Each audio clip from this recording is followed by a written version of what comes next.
I'm playing around with this glow-in-the-dark shell painting kit. It is so cute. It has everything you need. Here is the final result. This is the shell. I used the googly eyes, glitter paint. These are the glow-in-the-dark, and then it comes with a bunch of modeling clay as well. So here's an example. It does come with 12 seashells and kind of different. So you've got a flat, and you've got more of the rounded. It does have 8 different colors of paints, and the paintbrushes are included. Those are drying. And then you can do all kinds of embellishments. So I did do the gold glitter here, and it is dimensional, and that's how I applied the eyes and the jewels as well. Some of the jewels are missing because they're on my little, I guess, crabby there. But some to play with, plenty of googly eyes. This is the glow-in-the-dark paint. It does work. It's right here. It's a little bit hard to see. I used the yellow. I'll show you that in just a second.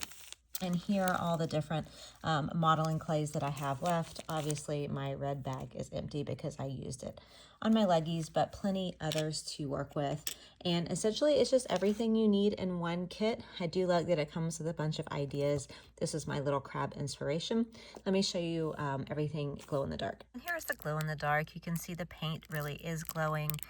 I didn't add a lot to my crab, but it is illuminating. And if you add more, I added more to my little ladybug friend, and it has just more of a glow. So if you want a brighter glow, add more glow in the dark dots and make them thicker.